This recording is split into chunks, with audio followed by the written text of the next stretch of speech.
महदेव्याः कुक्षिरत्नं शब्दजितवरात्मजं राजचन्द्रमहं वन्दे तत्त्वलोचनदायकम्। कल्याणपादपारामां श्रुतगङ्गा हिमाचलं विश्वाम्बोजरविन्देवं वन्दे श्रीज्ञातनन्दनम्। अज्ञानतिमिरान्धानां ज्ञानाञ्जनशलाकया चक्षुरुन्मीलितं येन तस्मै श्रीगुरवे नमः। સત્શ્રુતને નમસ્કાર, અસીમ ઉપકારી આત્માને નમસ્કાર, તારક ત્રિપુટીને નમસ્કાર, માવિત્રો મુરબ્યો મુમુક્ષુને નમસ્કાર, પ્રત્યેક શુદ્ધાત્મ દ્રવ્યને નમસ્કાર. પરમ કૃપાળુ દેવ પ્રણીત વચનામૃતજી ઉપદેશ નોંધ 15 અંતર્ગત ચોથું શ્રુત શ્રી ગોમણસારજી, એમાં કર્મકાંડના બીજો અધિકાર સત્વ બંધ ઉદય સત્વ અધિકાર એની યથાશક્તિ વિચારણા પૂરી કર્યા પછી સત્વ સ્થાન ભંગ અધિકારની આપણે વાત કરી રહ્યા છીએ. તેમાં 381 ગાથા સુધી વિચાર્યું. આજે 382 ગાથાથી યથાશક્તિ વિચારણા શરૂ કરીએ.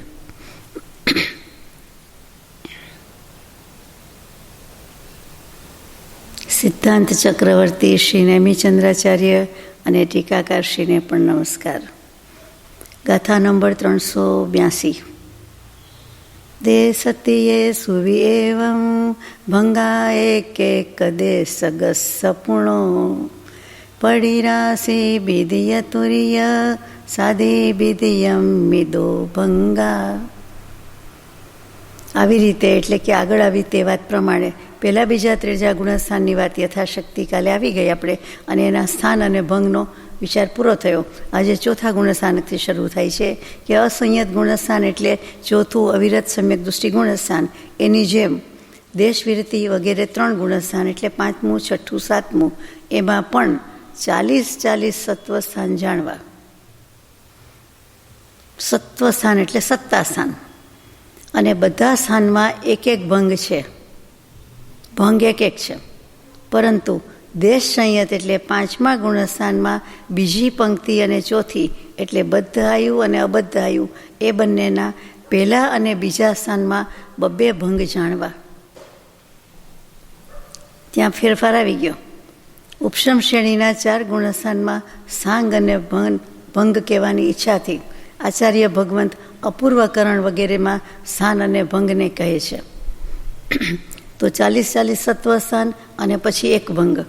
અને દેશ સંયત એટલે 5મા ગુણસ્થાનમાં 2 પંક્તિ અને 4 પંક્તિ એ બદ્ધ આયુ અને અબદ્ધ આયુ રૂપ પંક્તિઓના પહેલા અને બીજા સ્થાનમાં 2 ભંગ જાણવા. હવે ઉપશમ શ્રેણીના 4 ગુણસ્થાનમાં સ્થાંગ અને ભંગ કહેવાની ઈચ્છાથી જે આચાર્ય ભગવંત અપૂર્વકરણની વાત કરે છે તેના સ્થાન અને ભંગની વાત કરીએ છીએ. ગાથા નંબર 383. દુગ છક તિણી વગે ઋણાપુવસ ચૌપડીમ કિચ્ચા નભમિગી ચૌપર્ણહીણમ બદ્ધસ્ય રસ એ ગુણમ. અપૂર્વકરણ એટલે 8મા ગુણસ્થાનકમાં શું છે, ઉપશમ શ્રેણીમાં શું છે એની વાત કહે છે. આમાં શું આવ્યું? આચાર્ય ભગવંતને કહેવાની ઈચ્છા છે એટલે કહે છે ઉપશમ શ્રેણીના અપૂર્વકરણ ગુણસ્થાનમાં 2, 6, 3નો વર્ગ એટલે 3 તરી 9, પ્રકૃતિ ઓછી એટલા 3 સ્થાન છે. અને પછી 4 પંક્તિયા કરીને ક્રમથી 4 લીટી દોરીને 0, 1, 4, 5 ઓછું કરે તો એ બદ્ધાયુના સ્થાન છે. એવી રીતે અબદ્ધાયુના સ્થાનમાં એક પ્રકૃતિ કમ કરવા જતાં થાય છે. એવી રીતે 24 સ્થાન થાય છે. ફરીથી બધાનો ઉપયોગ બદલાઈ ગયો. ઉપશમ શ્રેણીમાં અપૂર્વકરણ ગુણસ્થાનકમાં 2, 6 અને 3નો વર્ગ એટલે 9 પ્રકૃતિ એટલી ઓછી કરવાની, એટલે એટલા 3 સ્થાન થયા. જેમ જેમ સંખ્યા ઘટે એટલે તરત જ સંખ્યા ફેર થાય એટલે સ્થાન ફેર થાય. 145 વાળાની વાત હોય, 146ની વાત હોય, એટલે ત્યાં એક સ્થાન નથી, તે 2 સ્થાન છે. સંખ્યા બદલાઈ ગઈ. એવી રીતે અહીંયા પણ સંખ્યા બદલાઈ ગઈ છે. તો 3 3 ઓછી કરતાં 3 નહીં 2 6 અને 9 ઓછી કરતાં હવે 3 સ્થાન થયા. પછી 4 લીટી 4 પંક્તિ કરવાથી ક્રમથી 0 1 4 5 એટલી ઓછી થાય. તો કે બદ્ધાયુના સ્થાનની વાત છે. કારણ કે બદ્ધ અને અબદ્ધાયુમાં આપણને ખબર છે કે દરેક પ્રકૃતિમાં એક એક ઓછું કરી દેવું પડે એક એક ગુણસ્થાનકમાં. આયુષ્ય બાંધેલું હોય એનો એક આંકડો ઓછો આવે, આયુષ્ય નથી બાંધ્યું એનો એક આંકડો વધારે આવે. એને આયુષ્ય કર્મ પ્રકૃતિ બાંધવાની બાકી છે, માટે એમાં વધે અને બદ્ધાયુમાં ઘટે. સીધી વાત છે. એટલે આ રીતે અહીંયા 24 સ્થાન થયા. હવે ગાથા નંબર 384માં જેટલી પ્રકૃતિ ઓછી કરી, કમ કરેલી પ્રકૃતિ, એના નામ અને ભંગ કહે છે કે કઈ પ્રકૃતિ આપણે ઓછી કરી. એમને કહી દેવાય કે 2 ઓછી 4 ઓછી, એ તો આપણને ફાવે નહીં, ગમે નહીં, આપણને તો આવડતું નથી, ખબર નથી. એટલે આચાર્યશ્રી સમજાવે છે. એટલે ગાથા નંબર 384 ણીરય તિરિયાવું દોણીવી પઢમ કસાયણી દંસણતી યાણી હીણા એ દેણ્યા ભંગે એક એક ગા હોંતી. નરકાયુ અને તિર્યંચાયુ એ 2 આયુષ્ય, અને પેલી અનંતાનું બંદીની ચોકડી 4 કસાય. પહેલી છે એટલે ક્રોધ, માન, માયા, લોભ, અથવા તો જે ગણો તે, અત્યારે 4. એ જ પ્રકારે 6 થઈ. નરકનું આયુષ્ય, તિર્યંચનું આયુષ્ય અને અનંતાનું બંદીની ચોકડી, એટલે 6 પ્રકૃતિ, અને 3 દર્શન મોહનીયની, એટલે 9 થઈ. 3 ને 6 ને 3 9. આ પ્રકારે હીન એટલે 3 સ્થાન જાણવા. એટલે આ 9 પ્રકૃતિ હીન કરી, ઓછી કરી. 3નો વર્ગ કયો? એ 9 પ્રકૃતિ કરી, એટલે 3 સ્થાન જાણવા. અને એના બધાના ભંગ એક એક જ હોય છે. સ્થાન અને એના ભંગ એનો એક એક જ છે, એક એક પ્રકૃતિ. ભંગમાં ફેર એક એકનો જ આવ્યો. બદ્ધાયુ ને અબદ્ધાયુની અપેક્ષા હશે. એટલે હવે બાકી જે બચ્યા તે 2 ઉપશમ શ્રેણી અને 1 ઉપસંત કષાય, તેના 3 ગુણસ્થાનકમાં. એટલે 2 ઉપશમ શ્રેણી આવી ગઈ. કયા 2 ઉપશમ આવે? 2 ઉપશમક લખ્યું એટલે ઉપશાંત અને ક્ષીણમો.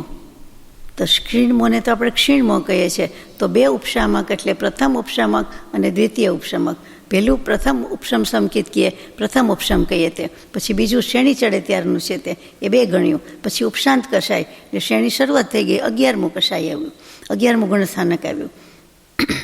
આ 3 ગુણસ્થાનમાં ક્ષપક શ્રેણી અને અપૂર્વકરણ ગુણસ્થાનમાં સ્થાન અને ભંગ કહે છે. હવે કહેવાના છે, હવે બરાબર, આગળ તો નથી આવ્યું.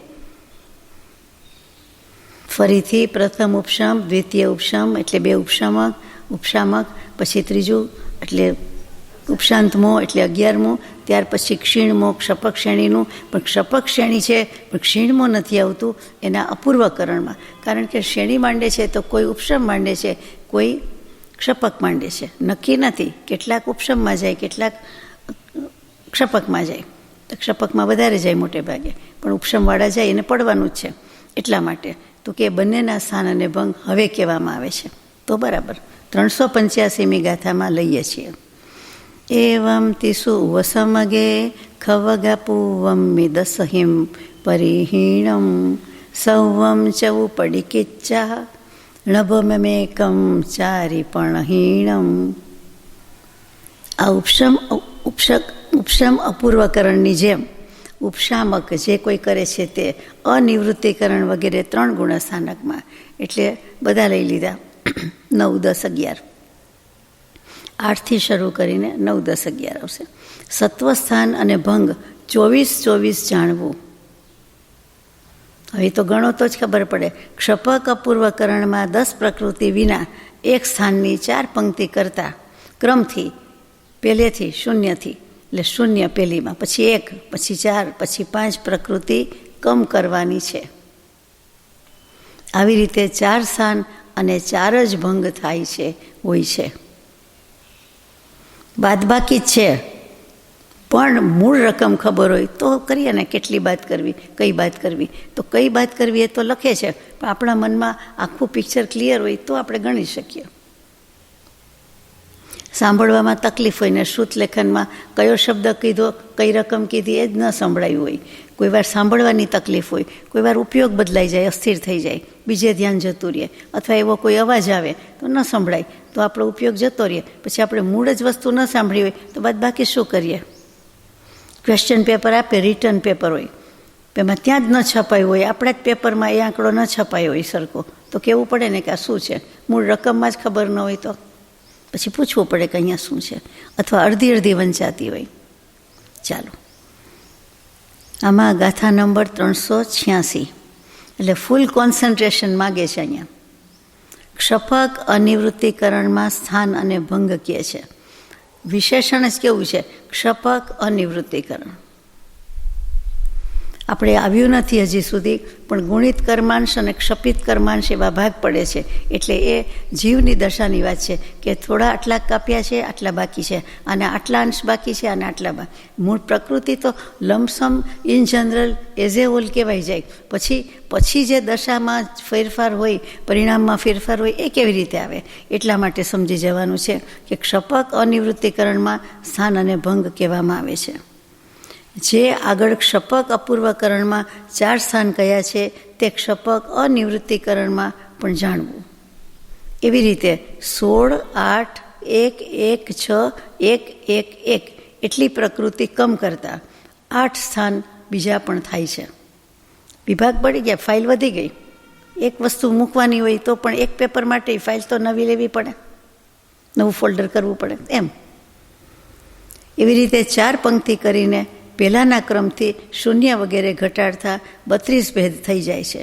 આ પ્રકારે 4 અને 32 મિલાવતા સરવાળો કરતા ક્ષપકના 36 સ્થાન થયા એમ જાણવું. જેમણે ઘરે સ્વાધ્યાય કર્યો છે એમણે તો બાજુમાં લઈને બેઠા હશે અથવા ગણ્યું હશે, બધી જ પ્રકૃતિનો અભ્યાસ થઈ જાય, સળંગ થઈ જાય, સાંગોપાંગ થઈ જાય, સાદ્યંત થઈ જાય કે હા આ બરોબર. આપણે આચાર્યશ્રીને કહેવું પડે કે બરોબર લખ્યું છે, કહેવાઈ જાય આપણાથી. આપણે તાળો મળે, સાચું થાય, સાચું પડે એટલે એમ થાય ને ના તમારી વાત સાચી.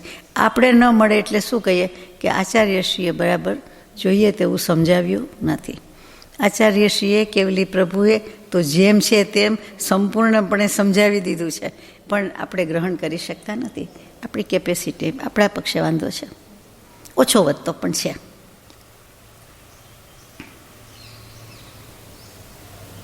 ચાલો, ગાથા નંબર 387. વાર લઈશું ને એટલે બધું નીકળી જશે, વાંધો નીકળી જશે. આ સ્થાનના ભંગ હવે 2 ગાથાથી કહેવામાં આવે છે. કયા સ્થાન? 36 સ્થાન હમણાં ગણાવ્યા તે. ભંગા એકેકા પૂર્ણ રવુંસયખ વિદ ચૌસુ ઠાણેસુ વિદિય તુર્ય સુદોદો ભંગાતિથય રહીણેસુ. આ 36 સ્થાનમાં એક ભંગ છે, પણ જ્યાં નપુસક વેદનો ક્ષય છે એવા 4 સ્થાનમાં તીર્થંકર પ્રકૃતિની સત્તા સિવાયના બીજી અને ચોથી પંક્તિના 2 સ્થાનમાં 2 ભંગ આવે છે. 36 સ્થાનમાં એક ભંગ કયો. પછી નપુસક વેદનો ક્ષય આવે, 9મું ગુણસ્થાનક આવે, અનિવૃત્તિકરણ આવ્યું એટલે વેદની વાત આવવાની, અને વેદનો ક્ષય ત્યાં જ છે, વેદનો ઉદય ત્યાં સુધી છે. આપણે સત્તાની વાત કરીએ છીએ, એ ભૂલી જવા જેવું નથી. તો કે એ વેદનો ક્ષય છે એવા 4 સ્થાનમાં તીર્થંકર પ્રકૃતિની સત્તા નથી, એ બાંધ્યું નથી. એટલે બીજી અને ચોથી પંક્તિ 2 સ્થાનમાં 2 ભંગ છે, એટલે તરત જ વધી ગયું. ગાથા નંબર 388. જુઓ, નપુસક વેદનો ક્ષય એટલે 2 કયું વધે? સ્ત્રી વેદ ને પુરુષ વેદ, સીધી વાત છે. 388મી ગાથા. થી પુરીસો દય ચડીદે પુવમ સંઢમ ખવેદિથી અત્થી સંઢસુ ઉદયે પુવમ થિખવિદમ સંઢમત્થિતિ. જે જીવ સ્ત્રી ભાવ વેદ અને પુરુષ વેદના ઉદય સહિત ક્ષપક શ્રેણી ચડે છે તેમને પહેલાં નપુસક વેદના ક્ષય કરે છે, ક્ષય હોય છે. સ્ત્રી વેદની સત્તા તો ત્યાં પણ હજી મોજૂદ છે, સત્તા પેલો ઉદય, અને નપુસક વેદના ઉદય સહિત જે ક્ષપક શ્રેણી ચડે છે તે પહેલાં સ્ત્રી વેદનો ક્ષય કરે છે, અને એની પહેલાં કહેલા 2 સ્થાનમાં નપુસક વેદની સત્તા રહે છે. આ પ્રકારે 2 સ્થાનના 2 ભંગ છે, એટલે 36 સ્થાનના 38 ભંગ થયા.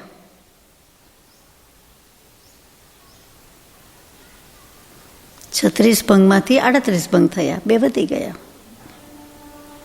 હવે ગાથા નંબર 389 કે ક્ષપક સૂક્ષ્મ સંપ્રાય અને ક્ષીણ કસાય ગુણ સ્થાનમાં સ્થાન અને ભંગને કહીએ છીએ. ક્ષપક સૂક્ષ્મ સંપ્રાય, અહીંયા ક્ષપક વિશેષણ એટલે કે 9મા ગુણસ્થાનકનો ક્ષય એટલે કે પૂરું થઈ ગયું. હવે 10મા ગુણસ્થાનકે જે પ્રકૃતિનો ક્ષય થઈ જાય છે પછીની વાત, એટલે ક્ષપક સૂક્ષ્મ સંપ્રાય. અણિયઠ્ઠી ચરી મઠાણા 46 કહીણ સુમસ્સ તે ઈગિદોણની વિહીણમ ખીણસવી હોંતે ઠાણાણી.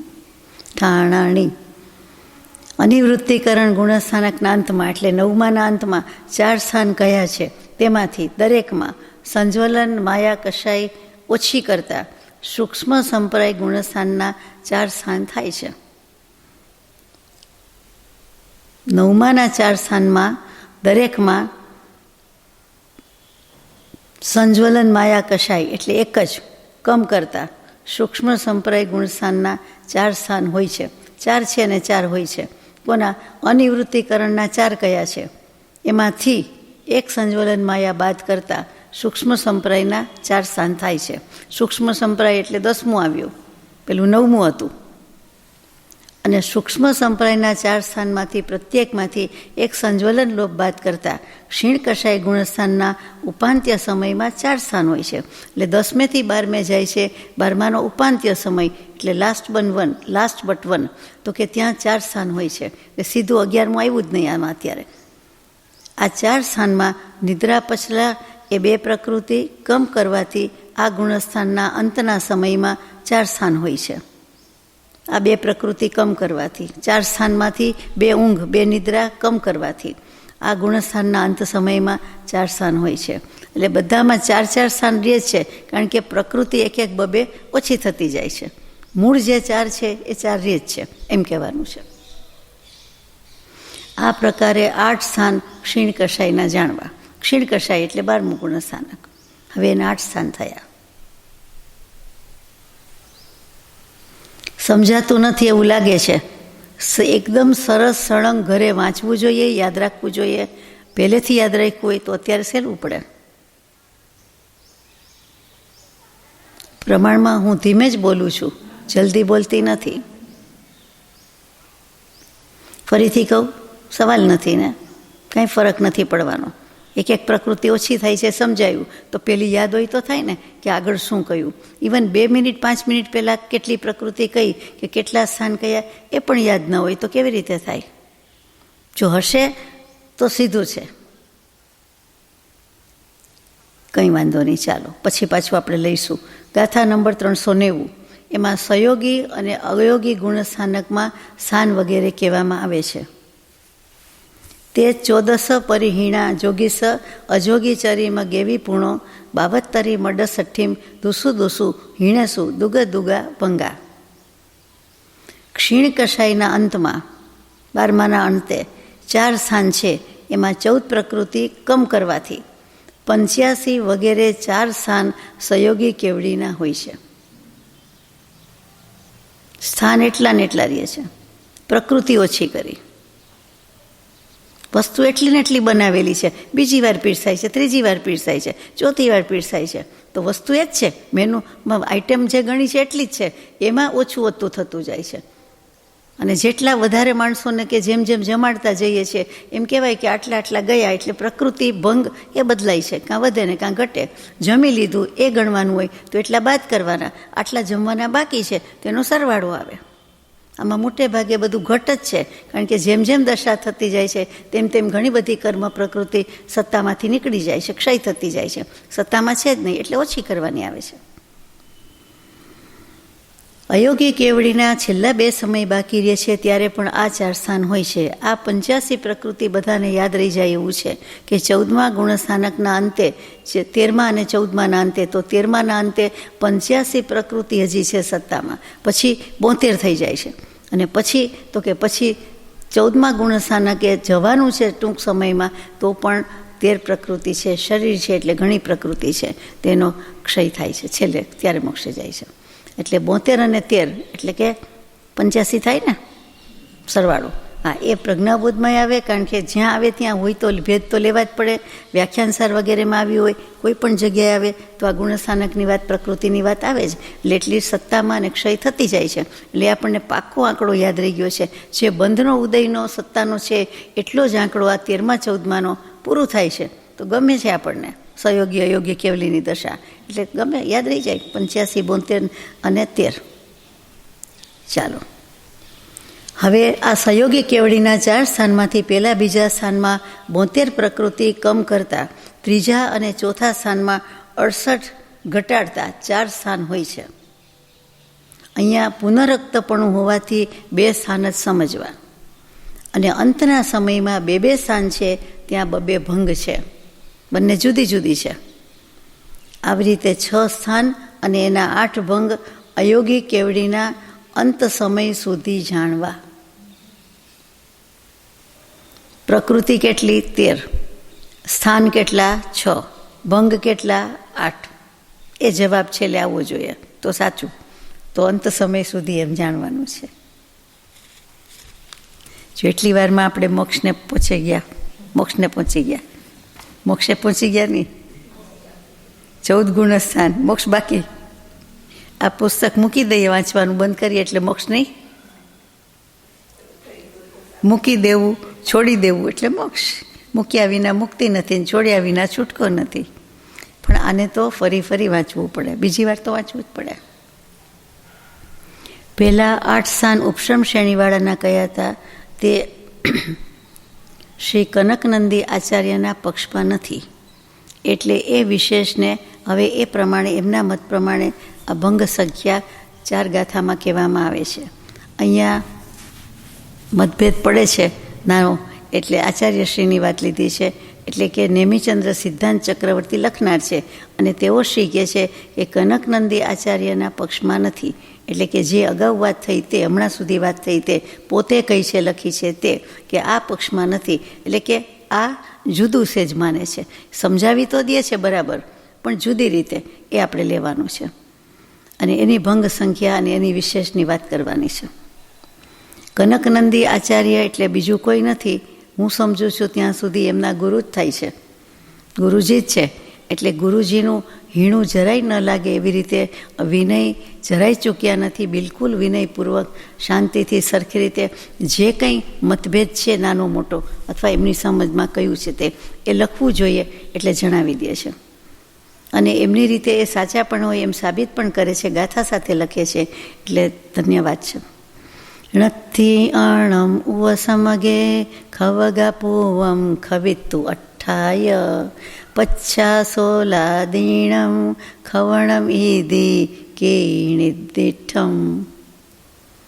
શ્રી કનકનંદી આચાર્યના પક્ષમાં એમ કહેવું છે કે ઉપશ્રમ શ્રેણીવાળા 4 ગુણસ્થાનમાં અનંતાનુબંધી 4 સત્તામાં નથી, જે આપણા મનમાં શંકા હોય તે. આ 24 સ્થાનમાંથી બદ્ધ આયુ અને અબદ્ધ આયુ એ બંનેના 8 સ્થાન ઓછા કરતાં 16 સ્થાન જ છે. અને ક્ષપક અપૂર્વકરણના પહેલા મધ્ય 8 કષાયનો ક્ષય કરીને પછીની 16 પ્રકૃતિનો ક્ષય કરે છે. એક્સક્યુઝ મી, મારી એક આપને વિનંતી છે.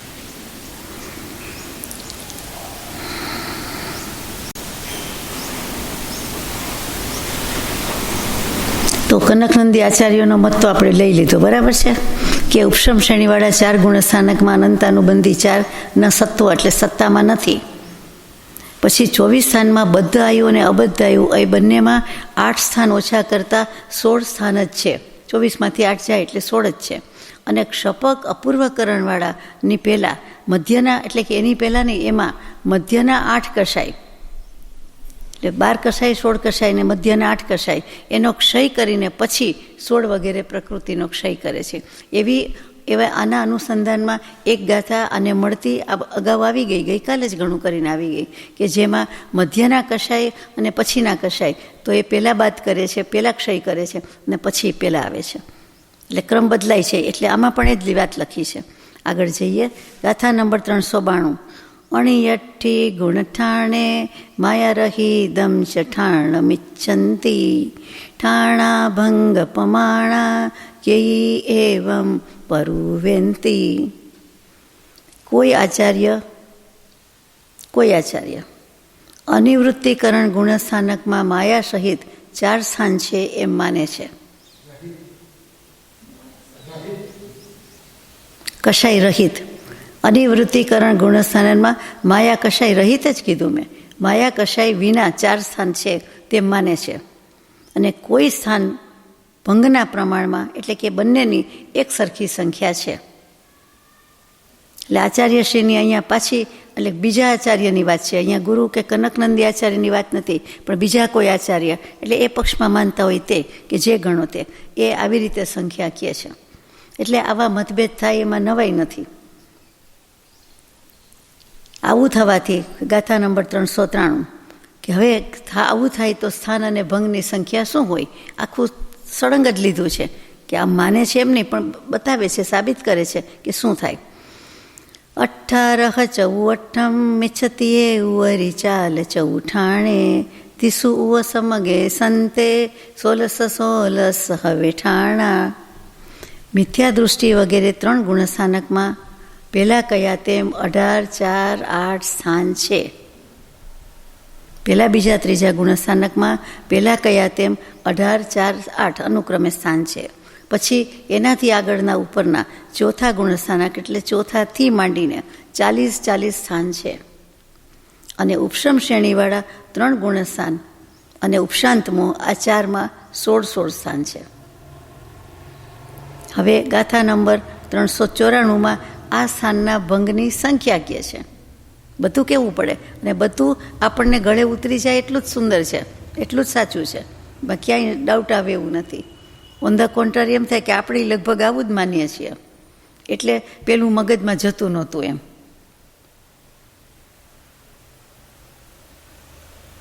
પર્ણેકારમ છકદીવિસ સ્વયમઠદાલ દુસુતાલમ વિસડતીણમ વિસમ 16 4 મિથ્યા દૃષ્ટિ વગેરે સ્થાનના ક્રમથી પહેલાં કયા છે તે પ્રકારે 50, 11, 36, 120, 48, 40 અને બંને શ્રેણીના મળીને 20, 38, 20, 16, 8, 4, 8 એમ ભંગ જાણવા. બિલકુલ સાચો આંકડો છે. જેટલી ઘટાડતા જઈએ છીએ તેટલી સંખ્યા, ને તે પ્રમાણે આ જ ભંગ આવે. આ જ સ્થાન ગણો અને આ બાજુ ભંગ ગણો તો આ જ પ્રમાણે જવાબ આવે. અને તો જ લખ્યું હોય ને, સવાલ જ નથી ને. અથવા તો લખ્યું છે માટે એટલું જ આવે, સરવાળોમાં ભૂલ ના આવે બાદબાકીમાં. કેમ? હવે એમણે જ લખ્યું છે તે વાંચું છું કે અહીંયા ગુરુ ભગવંતના સંપ્રદાયના ભેદથી અનેક પ્રકારે, એટલે કે એક કરતાં વધારે રીતે કથન કર્યું છે. એ બધું જ શ્રદ્ધાન કરવા યોગ્ય છે.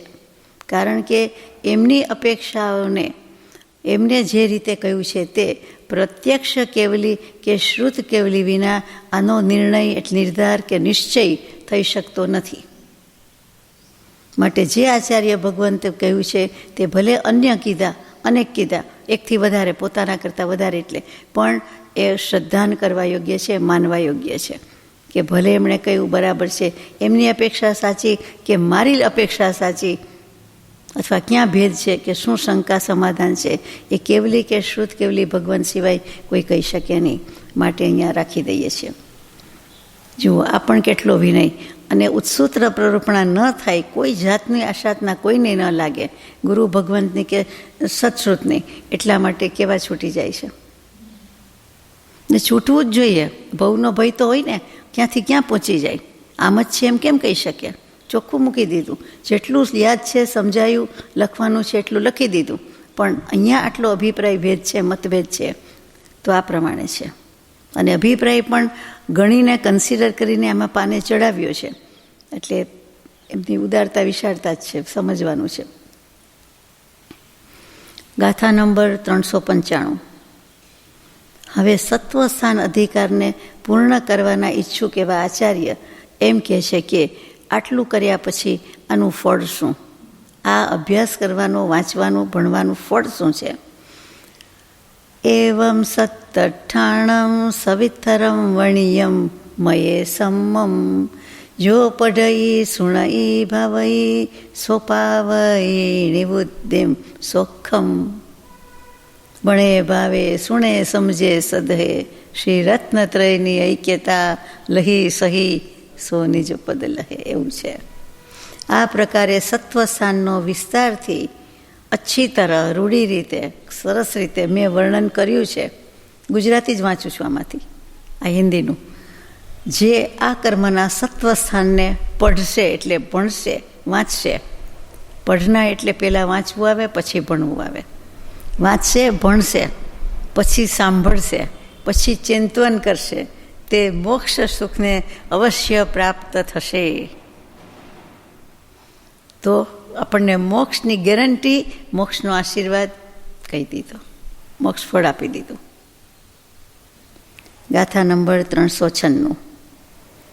વર ઇન્દ્રનંદી ગુરુનો, વર ઇન્દ્રનંદી ગુરુનો, ઇન્દ્રનંદી ગુરુ પાસે સો ઉણ સયલ સિદ્ધંતમ સિરી કર્ણયનંદી ગુરુણા, સિરી કર્ણયનંદી ગુરુણા, કનકનંદી ગુરુણા સત્તઠાણમ સમુદ્દિઠમ. આચાર્યોમાં શ્રેષ્ઠ પ્રવર પુંગવ જે શબ્દ કયો તે શ્રી ઇન્દ્રનંદી ગુરુની પાસે સમસ્ત સિદ્ધાંતને સાંભળીને, શ્રવણ કરીને, શ્રી કનકનંદી સિદ્ધાંત ચક્રવર્તી ગુરુએ પોતે ગુરુને પણ વિશેષણ આપ્યું છે કનકનંદી સિદ્ધાંત ચક્રવર્તી. એમનું હતું તો પોતાનું વિશેષણ નેમિચંદ્ર સિદ્ધાંત ચક્રવર્તી આવ્યું એમ કેવું છે. તો કે એમના ઇન્દ્રનંદી ગુરુની પાસે સમસ્ત સિદ્ધાંત શ્રવણ કરીને જે શ્રી કનકનંદી સિદ્ધાંત ચક્રવર્તી ગુરુએ મને આપ્યું છે તે આ સત્વસ્થાનને મેં સમ્યક રીતિથી કહ્યું છે. રૂઢી રીતિ, ભલી ભાંતિ, સમ્યક પ્રકારે કહ્યું છે. અને પછીની ગાથામાં અધિકાર પૂરો થતાં પહેલાં છેલ્લી ગાથા છે કે ચક્રવર્તીની સમાનતા બતાવતા હોય એવી રીતે આ અધિકારનું સમાપન કરે છે. ગાથા નંબર 397. જહ ચક્કે યણચક્કે છખડ્ડમ સાહિયમ અવિઘ્યેણ તહ મયી ચકેણ તહ મયી ચકેણ મયા છખંડમ સાહિયમ સમ્મમ. ચક્રવર્તી શું કરે છે? 6 ખંડને સાધે છે. ચક્રવર્તી નામકર્મ બાંધ્યું હોય તો 6 ખંડ સાધી લે છે, અને 6 ખંડ જ સદાય, ઓછા વધતા ન હોય, અને ચક્રરત્ન ઉત્પન્ન થાય વગેરે વગેરે.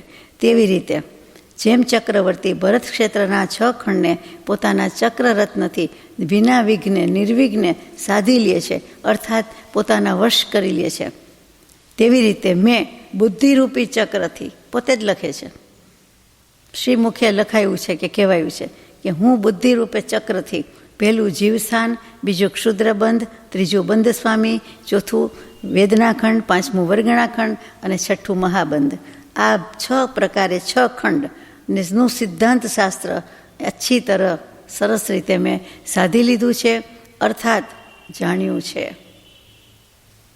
એટલે આપણે પૂરેપૂરું શ્રદ્ધાન કરવા યોગ્ય છે. આપણે પહેલેથી જ માન્યું હતું, પણ આ પોતે જ પોતાનું લખ્યું છે એટલે આપણે માન્ય કરીએ છીએ, માન્ય કરવું જોઈએ. સંપૂર્ણતઃ શિરસા વંદ્ય, શક્તિ નથી, ગજુ નથી, પણ યથાશક્તિ સ્વીકાર કરીએ છીએ.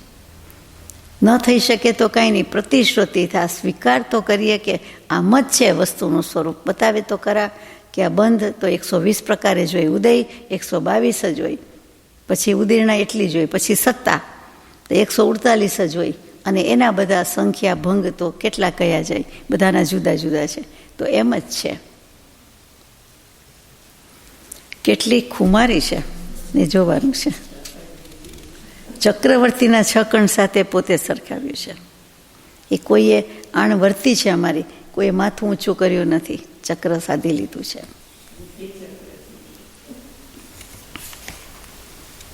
તીર્થંકર દેવને આપણે ધર્મ ચક્રવર્તી કહીએ છીએ, તો અહીંયા આચાર્ય દેવ નહીં, આચાર્ય ચક્રવર્તી, સિદ્ધાંત ચક્રવર્તી તો કહીએ જ છીએ. શ્રુતના પારગામી કહેવાય. જેટલા વિશેષણ આપીએ એટલા ઓછા.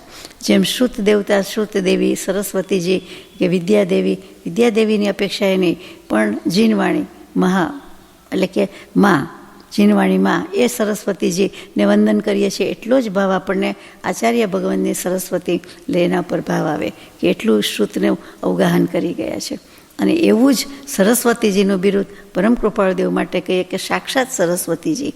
તો બધાને આપણા નમસ્કાર છે.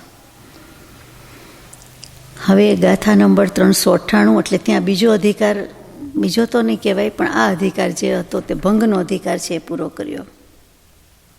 ત્રીજો અધિકાર હતો એ પૂરો થયો. હવે ચોથો અધિકાર શરૂ થાય છે. એનું નામ છે, શીર્ષક છે ત્રિચૂલિકા અધિકાર. એને નમસ્કારપૂર્વક મંગલાચરણ કરીને શરૂ કરે છે. ગાથા નંબર 398. અસહાય ઝીણવરિંદે અસહાય પરકમે મહાવીરે પર્ણમીય શિરસાવોચ્છમ તિચુલીયમ શૃણહ એયમણા. એટલે એક મનથી કરું. કૃપાળુદેવ લખે ને, એક મનથી કરો, એક મના. હા, એક મનથી કરો. ઇન્દ્રિયો વગેરેની સહાયતા રહિત છે, એટલે ઇન્દ્રિય અને મન વિનાના છે. કોણ? કેવલી પ્રભુ તીર્થંકર દેવ. જ્ઞાન વગેરે શક્તિરૂપી પરાક્રમ જેમણે ફોરવ્યું છે તેવા શ્રી મહાવીર ગુરુ. અહીંયા મહાવીર સ્વામીને ગુરુ કહી દીધા, પંચપરમ ગુરુમાં આવે. શેષ બાકીના વૃષભાદી તીર્થંકર દેવો, જિનેન્દ્ર દેવો ને મસ્તક નમાવીને, એટલે કે એકલા મહાવીર સ્વામી નહીં, આજ સુધી એકલા નેમિચંદ્રજીને, નેમિનાથ ભગવાનને નમસ્કાર કરતો હતો.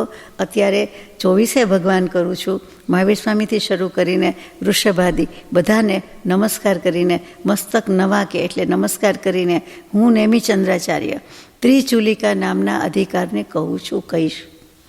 તો હે ભવ્ય જીવો, તમે એકાગ્ર ચિત્તથી સાંભળો, એક મના થઈને સાંભળો, એક મન દઈને સાંભળો. આપણે એક ધ્યાન વધારે બોલીએ છીએ, એક નિષ્ઠ બોલીએ છીએ. અહીંયા એકાગ્ર ચિત્ત આવ્યું અને એક મના આવ્યું. એક મણા એટલે એ મણા, એટલે પ્રાકૃત ભાષા, અર્ધમાગધી ભાષા. જે અત્યાર સુધીમાં કહેવામાં આવ્યું છે તે, અને નથી કહેવામાં આવ્યું તે, અને વિશેષતાથી કહેવામાં આવ્યું નથી તે, પણ અર્થનું ચિંતન કરવું તેને ચૂલિકા કહેવામાં આવે છે. એટલે અત્યાર સુધીમાં કહેલું છે એ વાત પણ આવશે, નથી કહી એ પણ વાત આવશે, અને થોડીક વધારે કહેવાની હશે એ પણ વાત આવશે. એટલે ત્રણે લઈ લીધા. એને હું ચૂલિકા કહું છું, અથવા તો એનું ચિંતન કરવું તેને ચૂલિકા કહેવાય છે. હવે અહીંયા આપણે ચિંતન કરતાં આપણને લઈ જાય છે. આંગળી પકડીને લઈ જતા હતા, પછી આંગળી છોડી દીધી, અને પછી ફૂટપટ્ટીથી કે કોઈ અંગુલી નિર્દેશ કરતા હોય એવી રીતે, નાની સ્ટીકથી બતાવે, મેપ રીડિંગ કરાવતા હોય એવી રીતે, કે હવે આ પ્રમાણે છે, તમે જરાક દૂર રહીને પણ સાંભળો, મન આમાં રાખો. પહેલાં આંગળી પકડી રાખી હતી, હવે આવી રીતે લઈ જાય છે. એમાં 3 પ્રશ્ન મૂક્યા છે, એમાં 3 ભાગ પડ્યા છે. એમાં પહેલા ભાંગામાં 9 પ્રશ્ન આવે છે, બીજા ભાંગામાં પંચભાગ હાર છે, ત્રીજા ભાંગામાં 10 કરણ આવે છે. એટલે કે સાદી ભાષામાં પહેલામાં 9 પ્રશ્ન છે, બીજામાં 5 પ્રકારે ભાગહાર, એટલે ભાગહારના ભાગ, એટલે સંક્રમણને, ઉદ્વેલનને બધું આવવું જોઈએ. અને પછી 10 કરણ, એટલે કરણ એટલે આત્માના પરિણામ વિશેષ પુરુષાર્થ કરે છે તે, એ 10 કરણ કહેવાય, એ આવશે. 8 કરણ આપણે ઘણીવાર વાંચ્યા છે, આમાં 10 કરણ લખ્યા છે. હવે આ 3 ચૂલિકામાંથી પહેલું નવ પ્રશ્ન ચૂલિકા લઈએ છીએ. લેવી છે ને આપણે? સ્વસ્થ છો ને બધા? ઓકે. ગાથા નંબર 399. કિમ બંધો ઉદયાદો પૂવમ પચ્છા સમમ વિણસદીશો સપરો ભયોદયો વા નિરંતરો શાંતરો ઉભયો. પહેલાં જે પ્રકૃતિ કહી દીધી છે તેમાં ઉદય વ્યુચ્છિતિની પહેલાં બંધની વ્યુચ્છિતિ કઈ કઈ પ્રકૃતિની થાય છે, રિવિઝન હોય તેમ. આજે શું આવ્યું વાંચનમાં, કયો પત્ર વાંચ્યો, કેટલા મુદ્દા આવ્યા, કયા નવા મુદ્દા હતા, એમ આપણને પ્રશ્ન પૂછે છે. હું નહીં, આચાર્યશ્રી પૂછે છે, મને પણ પૂછે છે એમ કે ઉદય વ્યુચ્છિતિની પહેલાં બંધ વ્યુચ્છિતિમાં કઈ કઈ પ્રકૃતિઓ હતી હોય છે, અથવા તમને યાદ છે એમ ટૂંકમાં. બીજું, ઉદય વ્યુચ્છિતિની પછી બંધની વ્યુચ્છિતિમાં કઈ કઈ પ્રકૃતિ હોય છે.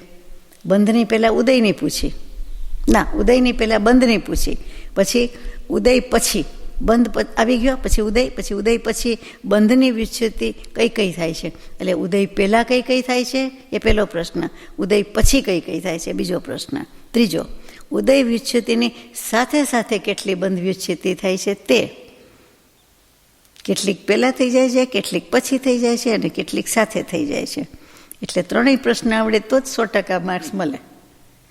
ચોથું, જેનો પહેલાં ઉદય હોય એવો બંધ,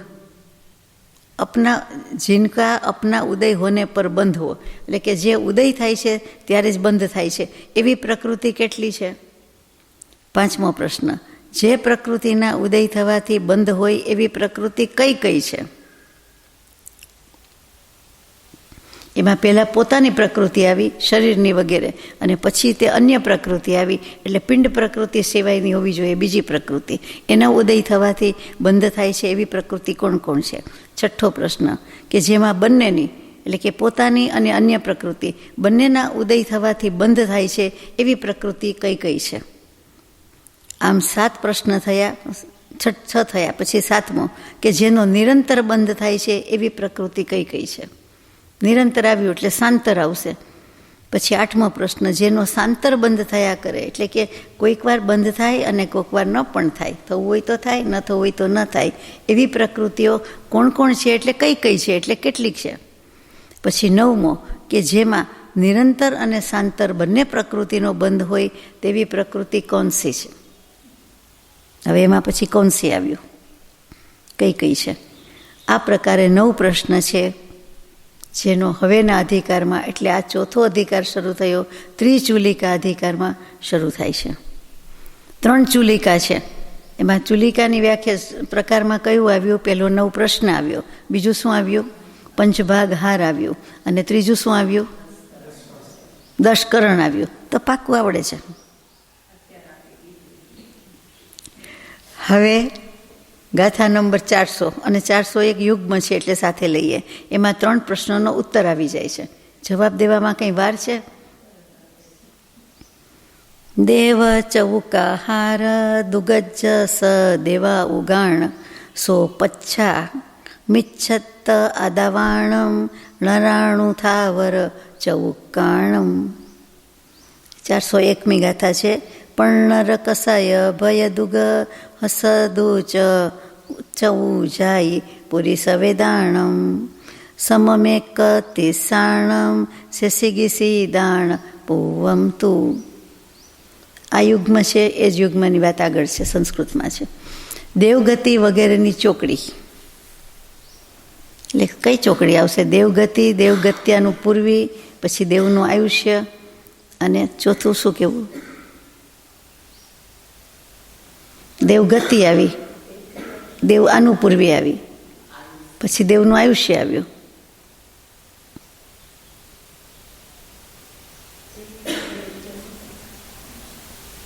યાદ નથી આવતું. વૈક્રિય શરીર આવે, પણ એ શરીર સાથે જાય, શરીર અંગોપાંગ વગેરે બધું જાય, કંઈ વાંધો નહીં, ચાલો. પછી આહારક શરીર યુગલ, એટલે આહારક શરીર અંગોપાંગ. પછી અયશસ કીર્તિ, એટલે યશ ન મળે, અયશ અપયશ મળે તે, અને કીર્તિ જે કયો એક જ શબ્દ. અને દેવ આયુ, તો દેવગતિની ચોકડી જુદી અને દેવ આયુ જુદું. તો પછી કદાચ એમાં વૈક્રિય શરીર લીધું હોય કે 3 શરીર લીધા હોય, વિચાર કરવો પડશે. આ 4 એટલે કુલ 8 પ્રકૃતિની બંધ વ્યુચ્છિતિ, બંધ વિચ્છેદ ઉદય વ્યુચ્છેદની પછી થાય છે.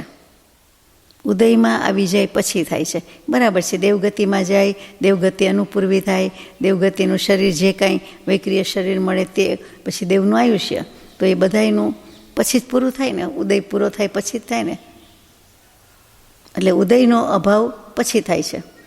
બંધ વ્યુચ્છિતિ, બંધનો વિચ્છેદ એનો ઉદયનો અભાવ પૂરો થાય ત્યારે થાય છે. એટલે કે ઉદયમાં આવી જાય એટલે એમ કહેવાય કે બંધ પૂરું થયું ને ઉદય ચાલુ થયો, બરાબર. આપણે અત્યારે મનુષ્ય ગતિમાં છીએ તો આગલું જે બાંધ્યું છે એનું પૂરું થયું ને, એની વિચ્છેદથી થઈ, એટલે અત્યારે બંધ બાંધી દીધો હતો, અને અત્યારે આ બધી પ્રકૃતિ ઉદયમાં છે. પછી મિથ્યાત્વ, આતપ, મનુષ્ય ગતિ અનુપૂર્વી, સાવર વગેરે 4. સંજ્વલન લોભ સિવાયના 15 કષાય. ભય જુગુપ્સા હાસ્ય રતિ એકેન્દ્રિય વગેરે 4. પછી ભય જુગુપ્સા હાસ્ય રતિ નો કષાય. પછી એકેન્દ્રિય વગેરે 4 જાતિ, એટલે એકેન્દ્રિય, બેન્દ્રિય, તેન્દ્રિય, ચૌરેન્દ્રિય, અને પુરુષવેદ આ 31 પ્રકૃતિનો ઉદય વિચ્છેદ અને બંધ વિચ્છેદ એક જ સમયમાં થાય છે. એક કશાય હોય ત્યારે બીજો કશાય ન હોય, એક ન કશાય હોય ત્યારે બીજો ન કશાય નથી. એટલે આ બધા એક જ કાળમાં થઈ જાય છે. પુરુષ વેદ છે ત્યારે સ્ત્રીવેદ નપુંસક વેદ નથી જ, એટલે એનો ઉદય છે ત્યારે જ બંધ વિચ્છેદ છે. આવી રીતે 31 પ્રકૃતિ થઈ જાય છે. એટલે બાકી રહી તે હવે શેષ જ્ઞાનાવર્ણીય વગેરે 81 પ્રકૃતિની ઉદય વિચ્છુતિની પહેલાં બંધ વિચ્છેદ હોય છે. 3 પ્રશ્નનો જવાબ આવી ગયો. પહેલાંનો જવાબ એમાં 8 પ્રકૃતિ, બીજાના જવાબમાં 31 પ્રકૃતિ, ત્રીજાના જવાબમાં 81 પ્રકૃતિ. પ્રશ્ન ક્રમથી યાદ રાખવા પડે. 8, 15, 31 તો યાદ રાખી દઈએ, 8, 31 અને 81 યાદ રાખી દઈએ, પણ ક્રમ યાદ હોવા જોઈએ ને. પહેલો પ્રશ્ન શું હતો? બંધ વિચ્છેદ અને ઉદય વિચ્છેદ. તો ઉદય વિચ્છેદની પહેલાં કઈ બંધ પ્રકૃતિ જાય છે, પછી કઈ જાય છે, અને બંને એક કાળમાં કઈ છે. ચાલો હવે બીજા 3 પ્રશ્નનું સમાધાન બીજી 2 ગાથામાં કહેવામાં આવે છે. એ પણ યુગમાં છે. તો ગાથા નંબર 402 અને 3 લઈએ. સુરણી રયાઉ તિથમ વેગોવેય છક્ક હારમિદિજે સંયમ પર ઉદયેણ યબંધો મિચ્છમ સુહો મસ્સ ખાદી ઓ તેજદુગમ વણચ ઉ થિરસુહ જુગલ ગુરુણીમીણ ધુવ ઉદયા સોદય બંધા શેષા બાસીદા ઉભય બંધા ઓ. દેવાયુ, નરકાયુ, તીર્થંકર પ્રકૃતિ, વૈક્રિય ષટક એટલે કે ષટક, આહારક શરીરનું યુગલ, આ 11 પ્રકૃતિનો પરના ઉદયથી બંધ છે. દેવાયુ, નરકાયુ, તીર્થંકર પ્રકૃતિ, વૈક્રિય ષટક, આહારક શરીરનું યુગલ, આ 11 પ્રકૃતિ પરના ઉદયથી બંધ છે. અને એક મિથ્યાત્વ પ્રકૃતિ સૂક્ષ્મ સંપ્રાય ગુણસ્થાનમાં વિચ્છિન્ન થનારી ઘાતી કર્મની 14 પ્રકૃતિ, તેજસનું યુગલ એટલે તેજસ કર્મણ, વર્ણાધિકચાર, વર્ણ ગંધ રસ સ્પર્શ, સ્થિર અને શુભનું યુગલ, અગુરુ લઘુ, નિર્માણ, ધ્રુવ, ઉદયવાળી, આ 12 પ્રકૃતિ. એટલે પેલી 11 અને આ 12 નહીં, 14 અને 12, આ બધી થઈને 27 પ્રકૃતિ એ પોતપોતાના ઉદય ઉપરથી જ બંધ હોય છે. 11 પ્રકૃતિ જુદી છે, પરના ઉદયથી બંધ છે, અને 14 અને 12 ગણી, 26 ગણી, એક ન ગણી, આમાં એકડો કરીને મિથ્યાત્વ લખ્યું છે એટલે ગણી લેવાની. એટલે 27 પ્રકૃતિના ઉદય થવાથી જ બંધ હોય છે. અને શેષ રહી તે 5 નિદ્રા વગેરે 82 પ્રકૃતિ એ ઉભય બંધી છે.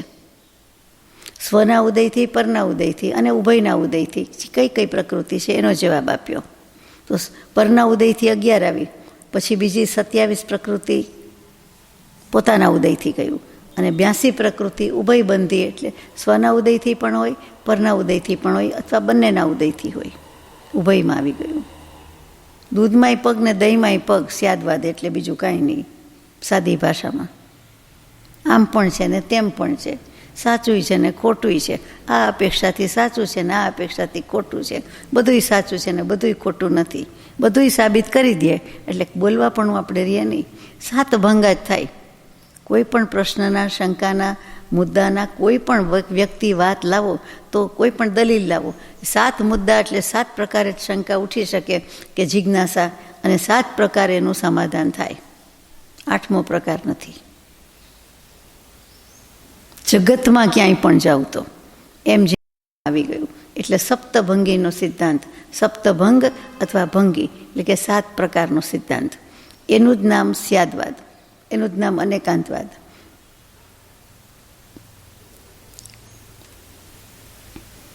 તો યાદ રહી ગયું ને, 11, 27 ને 81, 82 પ્રકૃતિનો બંધ.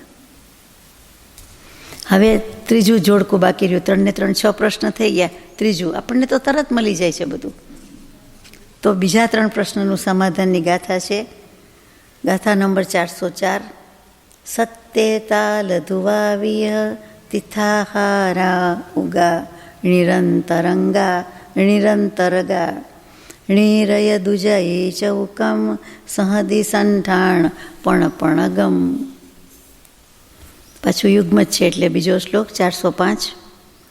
દુગ્ગમણાદાવ દુગમ થાવર દસગમ અસાદ સંડિથી અરદી સોણમ ચેદે સાંતરગા હોંતી જ્યોતિષા. જ્ઞાનાવરણ વગેરે પૂર્વે કીધેલી છે 47 ધ્રુવ પ્રકૃતિ, તીર્થંકર નામકર્મ, આહારક યુગલ, 4 આયુષ્ય, આ 58 પ્રકૃતિ નિરંતર બંધવાળી છે. હંમેશા બંધાવવું જ જોઈએ. કોઈનું ને કોઈનું આયુષ્ય બંધાતું જોઈએ. દરેક જીવનું ને કાંઈક જ્ઞાનાવરણ છે જ. આટલી બધી પ્રકૃતિ એવી છે. 47 ને 1 48 ને 2 50 અને 4 54 8 58 થઈ. આ 58 પ્રકૃતિ નિરંતર બંધવાળી. નરકગતિનું જોડું, એકેન્દ્રિય વગેરે 4 જાતિ, પછી સંઘિયણ, સંઠાણ, એ સિવાયના 5 સંઘિયણ, 5 સંસાન, અપ્રશસ્ત વિહાય ગતિ, આતપ, ઉદ્યોત, સ્થાવર વગેરે 10. અશાતાવેદનીય, નપુસક વેદ, સ્ત્રીવેદ, અરતિ, શોક, આ 34 પ્રકૃતિ સાંતરબંધી છે, એટલે કે અંતર સહિત છે. વર્ગણામાં વાત લીધી હતી, કેટલીક અંતર હોય છે, અંતર સહિત છે, કેટલીક નિરંતર બંધાતી હોય છે. એમાં અંતર પડે છે, આંતરું પડે છે. સ્ત્રીવેદની પડે તો પ્રકૃતિ બંધાઈ ઉદય આવે. અત્યારે જે વાત છે તે તો કે એમાં પુરુષને નપુસક ન હોય, હાસ્ય ન કશાય હોય, ન કશાય હોય તો શોક ન હોય, એમ પણ કેટલીક નીકળી જાય છે. એ સિવાય પણ નીકળી જાય છે. એક સંઘિયણ હોય તો બીજા 5 સંઘિયણ ન હોય, એક સંઠાણ હોય તો બીજા 5 ન હોય. યશરેખાની વાત હોય તો એ વાત ચાલતી હોય તો અયશ નામકર્મ ન હોય, અયશ નામકર્મ હોય તો યશ નામકર્મ ન હોય, એમ ઘણી બધી નીકળી જતી હોય છે. એટલે એ બધી સાંતર બંધણા છે અને પેલી નિરંતર બંધણા છે, વર્ગણા છે. આમાંથી કોઈ સમયે કોઈ પ્રકૃતિનો અને કોઈ સમયે કોઈ પ્રકૃતિનો બંધ ચાલુ હોય છે. એટલે સાંતરમાં કે ક્યારેક આ હોય તો ક્યારેક પેલી હોય, એમ સહેલું છે નહીં? ગાથા નંબર 406 407. સુરણરતિરિયોરાલ્ય વેગુવીય દુગ પસત્થ ગદ્દિવજમ પરગાદુ સમચૌરમ પંચિંદીયમ તસ દસમ સાદમ. 407મી ગાથા. હસ્સરદી પુરી સગોદુ સપડી વક્ક ખમી સાંતરા હોંતી નઠ્ઠે પૂર્ણ પડી વખ્ખે નિરંતરા હોંતી 32. દેવગતિ, મનુષ્યગતિ, તિર્યંજ ગતિ, ઔદારિક શરીર, વૈક્રિય શરીર, આ 5નું જોડું. પ્રશસ્ત વિહાય ગતિ, વજ્ર ઋષભ નારાજ સંજ્ઞાણ, પરઘાત યુગલ, સમચતુરસ્ર સંસ્થાન, પંચેન્દ્રિય જાતિ, ત્રસ વગેરે 10. સાતાવેદનીય, હાસ્ય, રતિ, પુરુષવેદ અને 2 ગોત્ર, આ 32 પ્રકૃતિ પ્રતિપક્ષીમાં હોવાથી સાંતર બંધવાળી છે. જે આપણે વાત થઈ ગઈ તે કે એક હોય તો બીજી હોય ન હોય, અથવા થોડા સમય પછી આમ હોય ને થોડા સમય પછી આમ હોય, અથવા વિરોધી પ્રકૃતિઓના નાશ થવાથી નિરંતર બંધવાળી છે અથવા ઉભયબંધી છે. આ પ્રકારે 9 પ્રશ્ન નામની પ્રથમ ચુલિકા કહી.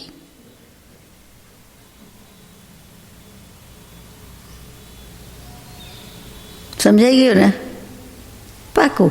9 પ્રશ્ન આપી દીધા, 9 જવાબ આપી દીધા. ગણવાનું જ છે આપણે. હા, હવે પાછું મંગલાચરણ કરે છે. હવે પંચભાગહાર નામની બીજી ચુલિકા કહેતા હું મંગલાચરણ કરું છું. ગાથા નંબર 408. જત્થ વર્ણે મિચંદો મહણેણ વીણા સુણીમલો જાદો સો અભયાણંદિણી મલસુઓ વહી હરઉ પાવમલમ. જેમાં મંથન કર્યા વિના જ અત્યંત નિર્મળ ઉત્કૃષ્ટ નેમિચંદ્ર ઉત્પન્ન થયા એવા શ્રી અભયનંદી આચાર્યના ઉપદેશિત નિર્મલ શાસ્ત્રરૂપી સમુદ્ર ભવ્ય જીવોના પાપમળને દૂર કરો.